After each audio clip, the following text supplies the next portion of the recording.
Hello दोस्तों, एवलेनिग्मा में आपका फिर से स्वागत है। दोस्तों, क्या आप जानते हैं जब भी हिंदू धर्म में कोई सफल काम की शुरुआत करनी होती है तो सबसे पहले उसमें गणेश जी का नाम लिया जाता है और उन्हीं का एक और नाम है एकदंत। पर आप जानते हैं ये नाम उनका कैसे पड़ा?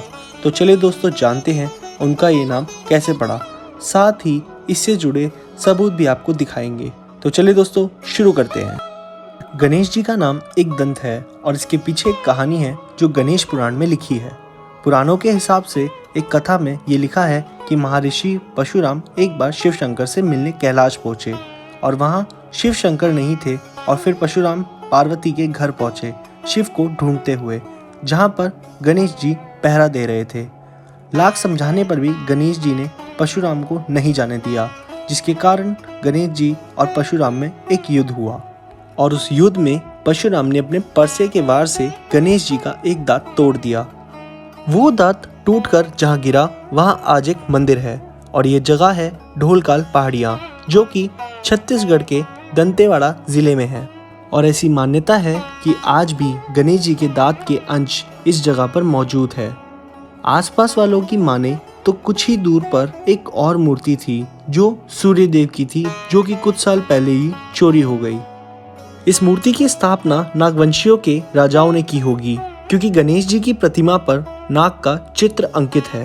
ये मूर्ति पूरी तरह सुरक्षित है और खुले में है और इस मूर्ति को चुराना इतना आसान नहीं, क्योंकि ये बहुत ऊंचाई पर है। आर्कियोलॉजिस्ट के हिसाब से ये मूर्ति कैसे बनाई गई ये एक बहुत बड़ा रहस्य है। हालांकि इतनी ऊंचाई पर ले जाने या इसे बनाने के लिए कौन सी तकनीक अपनाई गई ये रहस्य है। आर्कियोलॉजिस्ट के मुताबिक पूरे इलाके में ऐसी प्रतिमा कहीं और नहीं है, इसलिए ये रहस्य और भी गहरा हो जाता है कि ऐसी प्रतिमा आखिर कैसे स्थापित की गई होगी। प्रतिमा के दर्शन के लिए उस पहाड़ पर चढ़ना बहुत कठिन है। विशेष मौकों पर ही लोग वहां पूजा पाठ के लिए जाते हैं। करीब 3 फीट ऊंची और 2.5 फीट चौड़ी ग्रेनाइट पत्थर से बनी ये प्रतिमा बेहद कलात्मक है।